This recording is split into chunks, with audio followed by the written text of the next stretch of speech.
Antes de ir a los versículos correspondientes, quiero invitarles a leer una cita que se encuentra en Hechos, capítulo 14, el versículo 22. Hechos 14, 22.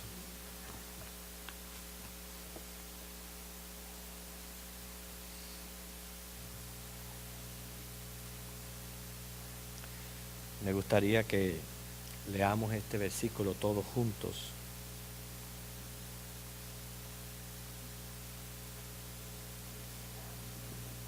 ¿Ya lo tenemos? ¿Todos leemos? Dice, confirmando los ánimos de los discípulos, exhortándoles a que permaneciesen en la fe y diciéndoles, es necesario que a través de muchas tribulaciones entremos en el reino de Dios. El primer capítulo de la segunda carta de Corintios, un estudio que ya comenzamos la semana pasada. En los primeros 4 versículos, claramente el apóstol anima al creyente a permanecer en la fe, porque donde abundan tribulaciones podemos contar con las consolaciones que vienen de nuestro Dios, que no solamente es Dios Todopoderoso, es también nuestro Padre y nos ama. Y más bien es para todo suceso en la vida. Sin embargo, ahora en los próximos versículos, más bien el apóstol trata más la consolación que recibe el cristiano, pero cuando sufre por algo específico.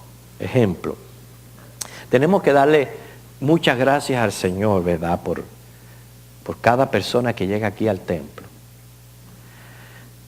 Porque yo sé que es Dios, pero está aquí. Ha venido aquí, se ha preparado para venir acá. Y hay que darle gracias por eso. Siempre les he dicho que uno tiene que estar convencido de su propia fe, su propia convicción en el Señor. Nosotros no podemos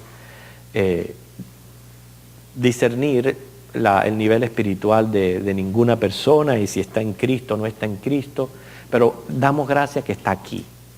Ahora, yo los voy a ir llevando a varios niveles para que ustedes entiendan el por qué Pablo habla de esa manera en estos versículos. Hay quienes vienen al templo. Hay otro grupo que viene, escuchen, cómodamente al templo. ¿Usted entiende cuando digo cómodamente? Si puedo voy, si no voy, cómodamente vengo al templo. Hay otro grupo más que son los que se sacrifican por venir al templo. Esa palabra sacrificio es bien interesante porque denota cuando usted deja algo por algo. Es entregar, dedicar, algo que usted no puede recuperar. Eso es lo que es un sacrificio. Créalo o no, todos nosotros hacemos un sacrificio cuando estamos aquí. Usted deja la comodidad de su casa, usted viene en el carro, gasta gasolina y está aquí pudiendo estar en muchos otros lugares, está aquí. Y usted ha dejado muchas cosas, yo no sé cuánto usted ha dejado por estar aquí, pero en eso es lo que se entiende, gente que se sacrifica para venir al templo. Pero hay otro grupo más. Estamos hablando no del hecho de venir al templo, porque venir al templo, yo siempre digo que venir a la iglesia puede ser más bien un termómetro de tu vida espiritual, porque lo es. Yo no estoy hablando de venir al templo, estoy hablando de la manera en que yo vivo la vida cristiana. Yo puedo ser un simpatizante del cristianismo, yo puedo practicar un cristianismo cómodo, un cristianismo sacrificial, pero ahora vamos al otro paso. Es el cristiano que sufre por la causa de Cristo. ¿Entendieron la dimensión? Ya no es un sacrificio que yo hago, no. Es el otro paso más allá de sufrir por Cristo y sufrir por su reino. Estamos hablando de Pablo, un misionero. No todo el mundo tiene don de apostolado, no todo el mundo es un misionero. No tenemos por qué pretender serlo, porque eso es un don que viene de Dios y Dios capacita a los tales para ser un misionero. Y él va a abrir prácticamente en toda la carta, la segunda carta de Corintios, su vida la va a exponer y todo lo que él sufrió como misionero y como apóstol, y lo da como ejemplo a la iglesia. Pero yo hablo cada uno de nosotros en el ministerio que nos ha tocado servir al Señor. ¿A qué nivel yo estoy? ¿Estoy al nivel de la comodidad, del sacrificio, o al nivel que no importa que tenga que sufrir por Cristo? Fíjense como dice el versículo 5. Ahora el apóstol pone de relieve los sacrificios y aflicciones del mismo Cristo. Dice, porque de la misma manera que abundan en nosotros las aflicciones de Cristo, así abunda también por el mismo Cristo nuestra consolación. Cuando dice las aflicciones de Cristo, ya estamos hablando de tribulaciones y pruebas que no son las que nos vienen por los sucesos regulares de esta vida y por estar viviendo en un mundo malo y contaminado, no. Son las que vienen por ser cristiano. Sea persecución, sea lo que sea, nos vienen por ser cristianos. Yo estaba pensando en esto, yo decía, Señor, estoy seguro que si nosotros nos localizáramos en otro país, en otro lugar de este mundo, y nos tocara sufrir de esta manera por Cristo, yo estoy seguro que lo haríamos. Más que seguro, porque el Espíritu de Santo está en uno, es el que da el poder y la fuerza. ¿Entienden que estamos en desventaja viviendo en este país, en ese aspecto? Estamos en total desventaja, porque al estar en una nación donde hay libertad de asamblea, no tenemos, gracias al Señor hasta ahora, un tipo de persecución tal. Estamos en desventaja en experimentar realmente lo que es sufrir por Cristo. No, yo no quiero que seamos masoquistas y de que digamos, bueno, pues hay que de alguna manera sufrir por Cristo, pero yo sí me puse a pensar en esto. Yo dije, Señor, tú tienes que llamarnos a nosotros a no ser tan cómodos, porque eso es lo que se nos está acostumbrando a este país, a ser cómodos. Y cuando yo tenga que hacer algo por ti, aunque me cueste, yo estar dispuesto a hacerlo. En este país donde no hay persecución, donde gracias a Dios no tenemos que sufrir lo que sufren otros cristianos en otras zonas del mundo y lo que sufrieron a través de la historia. Así que dice, de la misma manera que abundan en nosotros las aflicciones de Cristo, abundan también por el mismo Cristo nuestra consolación. Habla un hombre que sufrió al extremo por Jesucristo. Fíjense, dice el versículo 6, pero si somos atribulados, es para vuestra consolación y salvación, o si somos consolados, es para vuestra consolación y salvación, la cual se opera en el sufrir las mismas aflicciones que nosotros también padecemos. La idea principal que Pablo está exponiendo en este versículo es que si él era afligido era para el bien de la iglesia, o si era consolado, obraba también para el beneficio de las congregaciones. Trata del vínculo que existía entre el apóstol y los corintios. O sea, era tal que él esperaba que si la iglesia de Corintios se enteraba de que Pablo estaba pasando por aflicciones, ellos también sintieran tristeza, se sintieran afligidos y viceversa. Si él estaba pasando por tiempos de gozo, que fuera lo mismo para la iglesia. Por eso dice en el versículo 8, porque hermanos, no queremos que ignoréis acerca de nuestra tribulación que nos sobrevino en Asia, pues fuimos abrumados sobremanera más allá de nuestras fuerzas, de tal modo que aún perdimos la esperanza de conservar la vida. Es muy difícil pensar aquí en a qué sufrimiento específico tan abrumador se estaba refiriendo el apóstol, porque Lucas en el libro de Hechos no pudo abarcar o escribir en ese solo tratado todo lo que sufrió este hombre por la causa de Cristo. Bien pudo ser el tumulto que se levantó allí en Éfeso, según narra Hechos 19, 23 al 41, enfermedades, complots, intentos de asesinato, naufragios.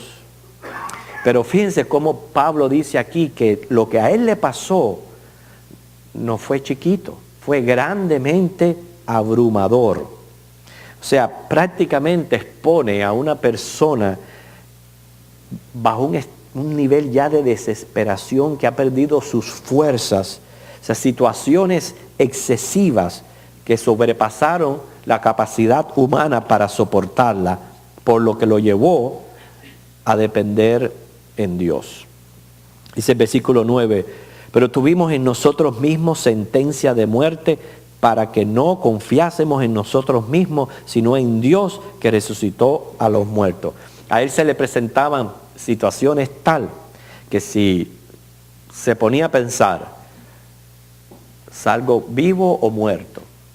Bueno, la respuesta obvia era muerto, pero sin embargo Dios lo sacaba vivo. Entonces eso lo llevó a confiar totalmente en el Señor. Nosotros sabemos que Hechos, capítulo 14, versículo del 19 al 20, ahí está relatada la experiencia que pasó el apóstol cuando fue apedreado y dado por muerto. Sin embargo, el Señor milagrosamente lo levantó. Pero noten que el Señor no lo salvó antes de las piedras. No lo libró antes de las piedras, sino lo levantó después de haber sufrido aquella terrible situación. Por eso es que Él dice, el cual nos libró y nos libra, y en quien esperamos que aún nos librará de tan gran muerte. Cuando Él escribía 2 de Corintios, todavía Él estaba sirviendo al Señor, y todas esas experiencias abrumadoras que Él pasó no lo menguaban en su servicio. Él no decía, bueno, ya yo sufrí lo suficiente por el Señor, hasta aquí. No, Él continuaba en adelante con esa fe que si el Señor lo había librado hasta ese momento, iba a continuar en el futuro. Por eso en el 11 dice, cooperando también vosotros a favor nuestro con la oración, para que por muchas personas sean dadas gracias a favor nuestro por el don concedido a nosotros por medio de muchos. Aquí Él expone el valor de la intercesión. O sea, la oración intercesora, hermano, tiene mucho valor. Si de eso se dieran cuenta todos los hermanos de nuestra iglesia, porque el culto de martes debería de estar repleto, hermanos, porque es el tiempo para orar al Señor, pero no es orar nada más. Es el hecho de interceder unos por otros lo que le da un mayor fuerza y valor a la oración. ¿Por qué? Porque se pone en juego la gloria de Dios, fíjense. Déjenme explicarle esto bien para que no se malentienda. Yo siempre he dicho aquí que la gloria de Dios ningún hombre ni la aumenta ni la disminuye. La gloria es su gloria. Cuando digo que se pone en juego la gloria de Dios es que Dios mismo manifiesta su gloria donde 2 o 3 se reúnen en su nombre, y Él mismo promete dar respuesta a la oración de aquellos que se ponen de acuerdo en un solo sentir para interceder. Cuando digo la gloria de Dios es que cuando se dejan saber las peticiones en voz alta, se ora, y luego vienen los testimonios de acciones de gracia por oraciones respondidas, la gloria de Dios no fue exaltada por una sola persona, sino por toda una congregación. Toda una congregación exaltando a Dios por el poder. Si usted es un individuo que usted ora en su casa, y eso está muy bien, usted puede orar en su casa, y para sí, y nunca deja saber nada a la congregación y todos en silencio, bueno, eso es lo que usted va a hacer, usted y Dios, usted le va a dar gloria al Señor, pero no es lo mismo que toda una congregación alabe y exalte a Dios por lo que Dios hizo en su vida. Y ese es el valor de la oración intercesora a la que Pablo está dándole gracias a los corintios porque lo ayudaron a orar por él y por su ministerio. Así que vemos, hermanos, a un hombre que a través de la carta, ya repito, él va a exponer su vida como misionero y lo que él sufrió por causa de Cristo. Y por eso les he preparado una mini película. Esta mini película tiene como intención crear en nosotros, número uno, ese sentir de preguntarme, ¿qué estoy haciendo por Cristo? Al nivel de sufrir por Él. Porque yo puedo estar haciendo cosas por Cristo, muy cómodamente, o haciendo sacrificios, pero estoy sufriendo por Cristo, estoy sufriendo por Él. Y repito, hermano, no es que yo quiera ahora que usted se estralle contra la pared y comience a darse golpe para sufrir por Cristo, no lo tome de esa manera tan literal. Yo lo que me estoy refiriendo, y la tengo que poner como ejemplo, mi hermana Gardenia. Mi hermana Gardenia, sabemos tantas enfermedades que tiene. Y está aquí. Yo pienso que eso es un ejemplo de sufrir por Cristo. Ese es el tipo de sufrir por Cristo del que yo me estoy refiriendo. Que si ella lo puede hacer, lo pueden hacer muchos otros. Y yo hablo mucho con ella y me dice, ay, pero si de todas maneras lo mismo me va a doler en mi casa, ¿por qué no voy a ir al templo? Y da ese paso de no solo sacrificio, sufrir. Es lo que yo quiero que lleven en su mente después de ver una película y ver cómo todavía hay hombres que Dios usa en este mundo, que ponen en sus corazones el ir más allá de una vida sacrificial por Cristo, sino llegar a sufrir por Él. Entonces, vamos a disfrutar de esta mini película que son de 16 minutos. Y la semana que viene continuamos con el estudio, pero yo quería que esta película nos sirviera de aplicación. El Señor les bendiga. Dan 1 o 2 minutos para preparar las condiciones.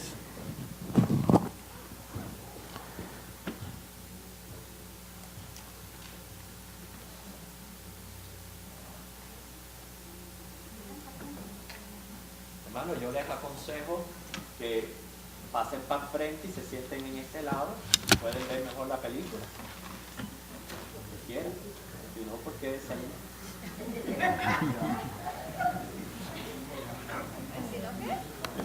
Que se queda ahí sin ver. Se queda sin ver. Pesan tanto, ¿no? Ya. Usted me avisa cuando apago las luces. Aquí está. Aquí está.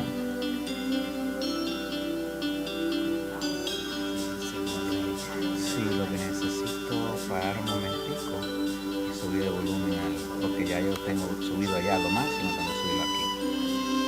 A ver.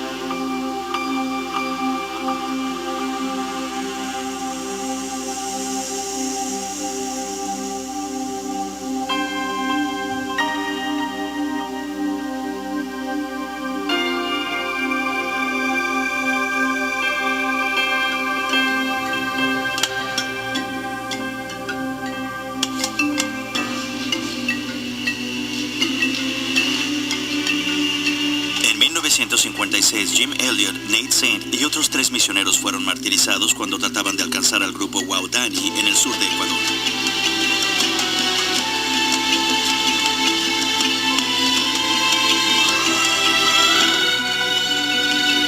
Sabemos que sus sacrificios no fueron en vano, pero 50 años más tarde, cuando tratamos de llegar a esta parte del mundo con el fin de conocer, orar y fotografiar a la gente aquí, aún hay muchas aldeas donde no ha llegado el Evangelio. ¿Podremos alcanzar a algunas? ¿Podrá alguien en todo caso traer el Evangelio a los más de 200 grupos étnicos no alcanzados que se esconden en esta selva inaccesible? Este es seguramente un desafío para nuestro tiempo.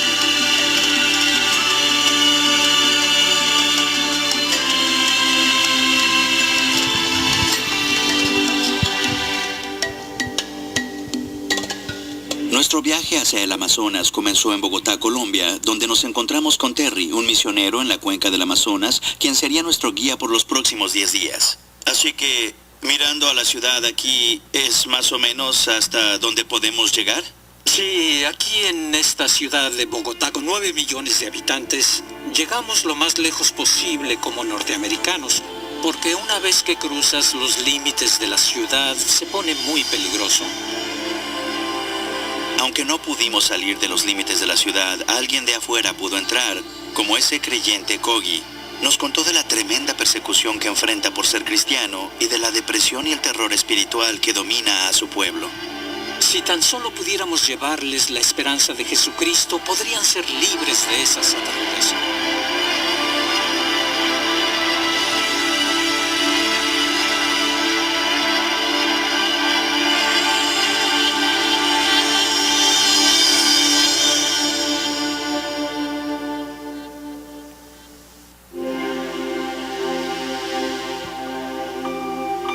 Estaba muriendo y era hora de partir para encontrarnos con el misionero Ross Bear para comenzar unos días muy ocupados de viaje al borde del Amazonas.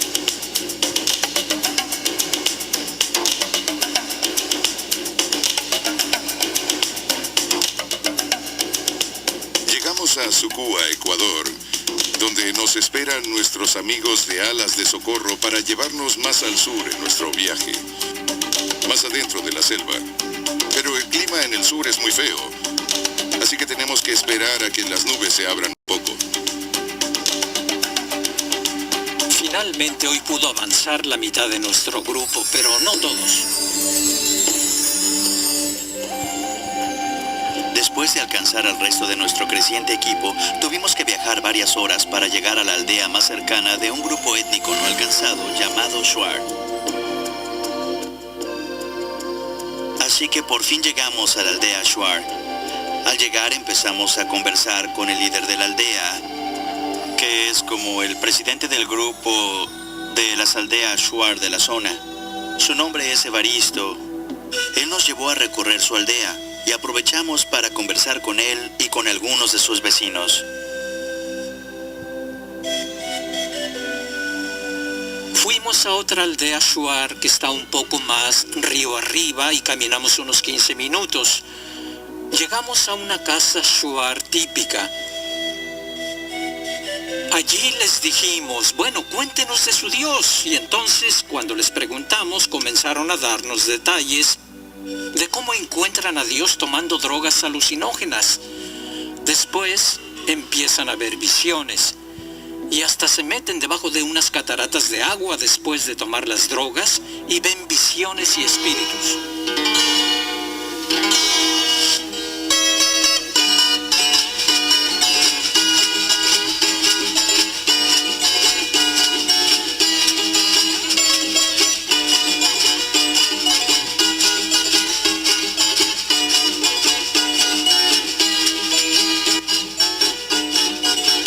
Caminar como una hora por una loma, atravesando unos valles llenos de barro para llegar a esta aldea remota.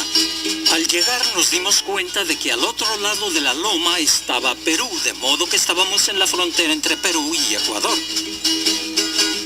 Como la mayoría de la gente no estaba en la aldea, Evaristo nos llevó de vuelta a su aldea para conocer a su familia. Cuando llegamos ocurrió algo interesante. Encontramos un grupo de personas que parecían norteamericanos. Nos dijeron que eran testigos de Jehová. Eso me recordó que nosotros los cristianos que creemos en la palabra de Dios, no podemos quedarnos dormidos.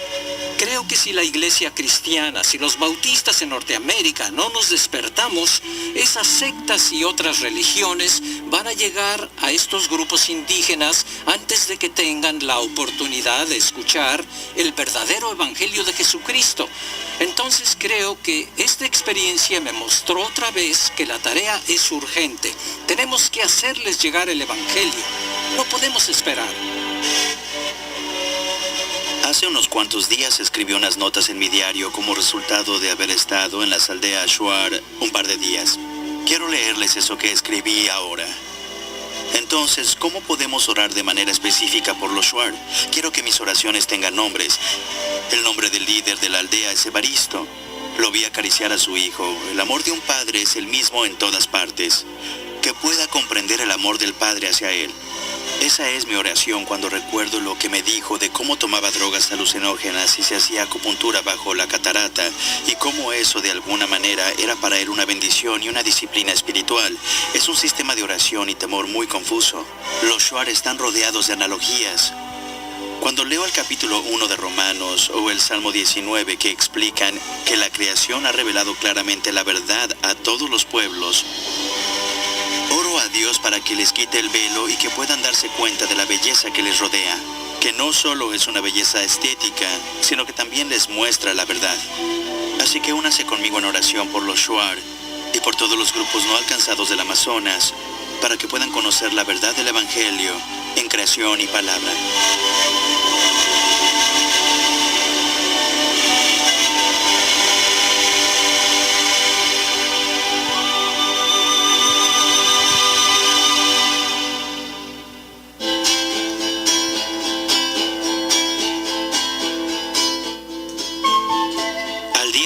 Empezamos a viajar otra vez y llegamos hasta Quito para un breve descanso y para prepararnos para lo que sería quizás el tramo más desafiante de nuestro viaje. A pesar de la distancia, era solo una pequeña porción de toda la cuenca amazónica que cubre una extensión tan grande como los Estados Unidos. Así que uno tiene el desafío geográfico del acceso. Pero eso no es todo, porque los gobiernos tratan de proteger esas áreas y se esfuerzan por impedir que los extranjeros lleguen hasta ahí. De modo que eso también es un desafío grande. El día empezó temprano. Nuestra meta era llegar a la ciudad de Leticia, al borde del Amazonas, donde había otro equipo esperándonos para llevarnos de regreso a la selva. Estamos aquí en el interior de Brasil sobre el gran río Amazonas. En unos minutos vamos a remontar el río y veremos hasta dónde llegamos. Quizás alcancemos a ver algunas aldeas y veremos qué pasa.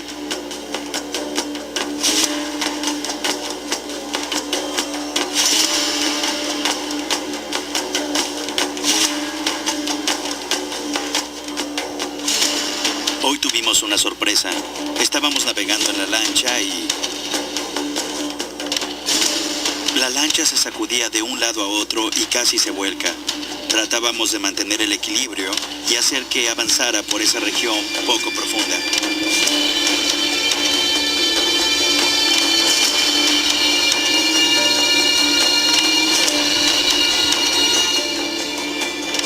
Entonces vimos a un hombre en la orilla que comenzó a gritarnos a unos 100 metros allá. No entendía lo que nos estaba diciendo.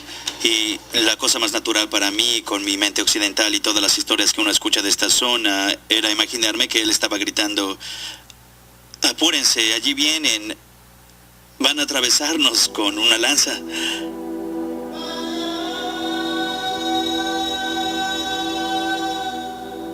A veces en la vida te quitan todo y lo único que te queda por hacer es orar.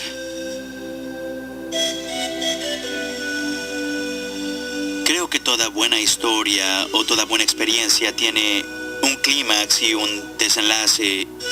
Y para mí el clímax de este viaje fue cuando la lancha casi se vuelca mientras tratábamos de navegar esa parte difícil del Amazonas.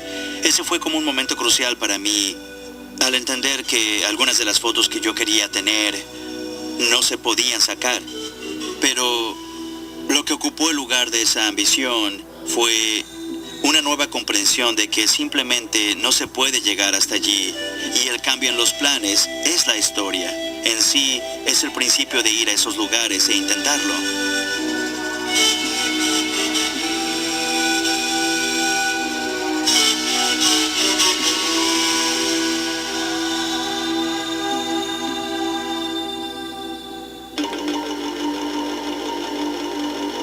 Navegamos río arriba como por una hora.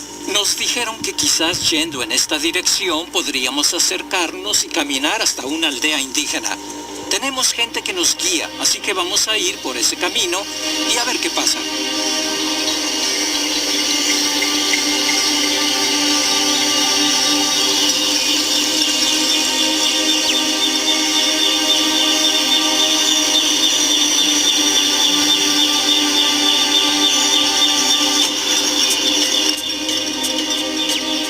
Es una zona en la que ya han entrado personas de afuera, me da una idea de cómo vive la gente aquí. Pero aunque estamos aquí, sabemos que hay muchas otras tribus que viven más arriba, a las cuales no podemos llegar. Si uno va unos kilómetros más lejos, llega a la zona donde es muy peligroso que vayan los norteamericanos.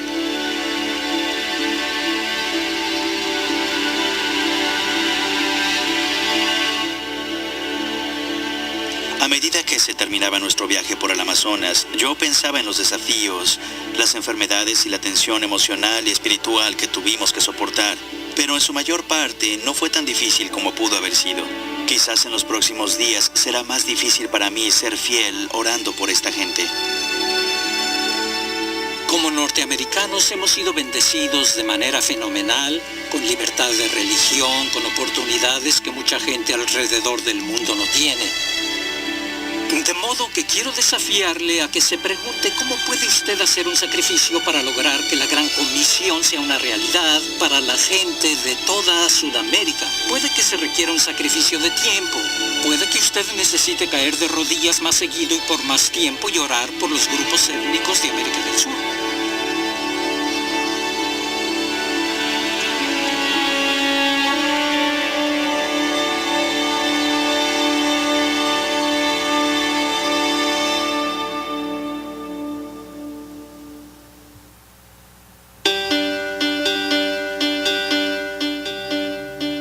Hace 51 o 52 años, cuando Nate Saint, usted sabe, los hombres que dieron su vida para tratar de alcanzar a los Waodani, cuando murieron, eso hizo que surgiera un ejército de guerreros de oración que empezó a orar por los Waodani. Y hoy hay muchos creyentes Waodani. Hay poder cuando el pueblo de Dios ora. Podemos ir a los Shuar del sur y hablarles de Jesucristo. Pero muchos de estos grupos étnicos no saben de Dios y necesitan que lleguemos a ellos con el Evangelio de Jesucristo. Únase conmigo en oración para que Dios nos muestre cómo hacer llegar la verdad del Evangelio por fe en Jesucristo a donde quiera que estas personas viven, por toda la cuenca amazónica. Como fotógrafo, me metí en esto porque me apasiona la idea de que las imágenes pueden comunicar lo que está pasando en un lugar lejano a gente con un estilo de vida muy diferente y cómo pueden involucrarse. También es mi oración que, así como siento una carga al conocer las experiencias de los Shuar y toda la gente de la cuenca del Amazonas, a través de mis fotografías, usted también puede experimentar eso, al igual que a través de las imágenes y el audio. Oro que usted también pueda llegar a amar a esas personas. Por favor, ore.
Bien, hermanos, vamos a ponernos en pie y vamos a buscar en los himnarios el himno 490. Hoy yo quiero andar con Cristo.